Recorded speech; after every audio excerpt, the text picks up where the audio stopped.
आपण पाहत आहात सुपरफास्ट 24 तास न्यूज, बातम्यांचा खरा वेग. आरोग्य सभापती आता इथून पुढे कशा पद्धतीने आपण हा विभाग सांभाळणार आहात?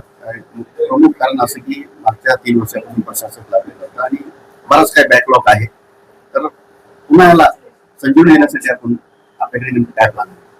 सर्वात प्रथम सगळ्यांनी जे सपोर्ट केला, मला परभणीच्या आरोग्य सभापती या पदाला म्हणजे पद दिलं मला, त्यासाठी सगळ्यांचं खूप खूप धन्यवाद. आणि आपले महापौर सर आणि आयुक्त सर त्यांनी पण खूप सपोर्ट केला आणि हे पद दिलं, तर त्याच्यासाठी पण मी खूप ऋणी आहे त्यांची.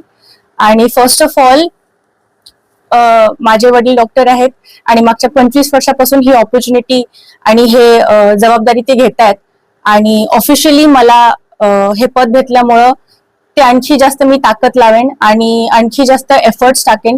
कारण की माझं असं म्हणणं आहे की निरोगी शहर म्हणजे सक्षम शहर, आणि त्यासाठी मी खूप खूप प्रयत्न करणार आहे, हे मी वचन देते. जवळपास 27 आपल्याकडे महानगरपालिकेचे हॉस्पिटल शहरामध्ये आहेत. पडझड झालेली आहे, बरंच त्याचं काम रखडलेलं आहे आणि स्टाफही कमी आहे त्या संदर्भात. आणि मेडिसिनच्या बऱ्याच प्रमाणात तुटवडा निर्माण झाला होता आफ्टर कोरोना. काय सांगाल डेव्हलप करण्यासाठी काय स्थिती? खूप सारे प्रॉब्लेम्स आहेत आणि खूप सारा बॅकलॉग झालेला आहे.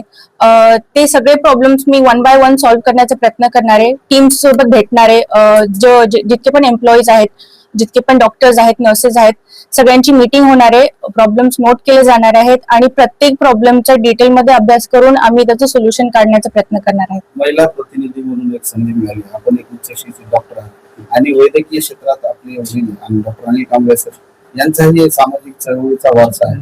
काय भावना आहेत आज वडिलांसोबत एका पदावर आपण घडलाय, ही एक कशी भावना असेल? मी खूप ग्रेटफुल आहे आणि खूप मी धन्यवाद व्यक्त करते. Actually so much of gratitude I want to express to God. पण मी डॉक्टर फॅमिलीमध्ये वाढलेली आहे, सो आय हॅव सीन की कशा प्रकारे आरोग्याची काळजी घेतली जाते. आणि माझी फॅमिलीच डॉक्टर फॅमिली असल्यामुळे it's not going to be hard for me. पण डॅड सपोर्टला आहेत आणि त्यासाठी मी खूप ग्रेटफुल आहे, जसं सांगितलं मी. So I try my best with collaboration with Sawant madam, with my dad. So I am pretty excited to see what I am going to do. Thank you. की ह्या परभणीचं जे आरोग्य आहे ते आरोग्य बिघडलेलं आहे. आपण बघितलं असतं की त्याचं आरोग्य बिघडलेलं आहे, तर म्हणून ते आरोग्य त्यांनी सुधारावं आणि पैसा याच्याकडे न पाहता या गोरगरिबांना आपण सेवा कसे देता येईल याचा त्याने विचार करावा. हे मी बघितले की ते 27 आपल्या रुग्णालय आहेत, त्या ठिकाणी काही काही स्टाफ कमी आहे, काही काही इमारत नाही आहे, काही काही ठिकाणी औषधाचा तुटवडा आहे. तर त्या ठिकाणी जेवढी लोक येतात ती सगळी गोरगरीब लोक आहेत, जे मोलमजूर करणारे लोक आहेत. आणि आपण पाहता की जे श्रीमंत लोक आहेत ते कुठल्याही प्रायव्हेट हॉस्पिटलमध्ये जाऊन ट्रीटमेंट घेऊ शकतात. पण खऱ्या अर्थानं जर प्रायमरी हेल्थ सेंटर, जे छोटे छोटे अर्बन प्रायमरी हेल्थ सेंटर आहेत, ते कुठे आहेत आपण जर बघितलं तर ते स्लम एरियामध्ये आहेत. त्या स्लम एरियामध्ये खऱ्या अर्थानं आरोग्याची जर गरज कोणाला असेल त्या स्लम एरियातल्या लोकांना आहे आणि त्यांच्याकडे पैसे नाहीत, त्याच्यामुळे ते त्या ठिकाणी जातात.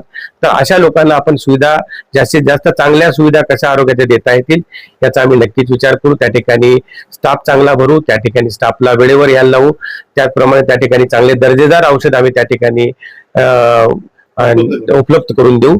आणि अशा प्रकारे या परभणीचा आरोग्याचा चेहरा मोहरा बदलण्याचं काम आम्ही या वर्षामध्ये करणार, याची आम्ही आपल्याला ग्वाही देऊ. एक शेवटचा प्रश्न सर, की आजही मानसिकता आहे पालकांची की मुलालाच वारसा म्हणून पाहतात, पण आपण आपला वारसा आरोग्य सेवा असो, राजकीय सामाजिक चळवळीचा वारसा आपल्या मुलीला दिलेला आहे. या निमित्ताने काय सांगाल? उदाहरण हो, तर मी आपल्या सर्वांना सांगतो की मला अबोली मुलगी आणि दुसरा ध्रुव मुलगा आहे, पण मी कधी मुले आणि मुलामध्ये कधी भेदभाव केला नाही.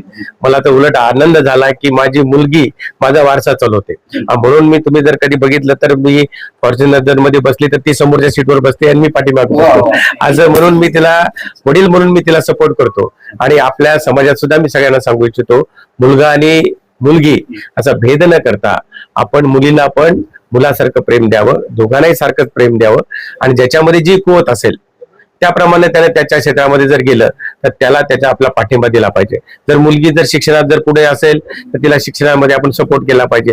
नाही नाही, तू मुलगी आहे, तू शिकू नको, तू या राजकीय क्षेत्रामध्ये जाऊ नको, तू ऍक्टिंग क्षेत्रामध्ये जाऊ नको, असं आपण कुठलं तगादा न लावता तिला जे क्षेत्र आवडेल त्या क्षेत्रामध्ये तिला जाऊ द्यावं आणि त्याच्या पाठीशी वडील म्हणून, फॅमिली म्हणून आपल्या सर्वांनी त्या ठिकाणी खंबीरपणे उभा राहावं, अशी मी आपल्या सर्वांना या ठिकाणी माझ्या ज्या भावना त्या मला सांगतो.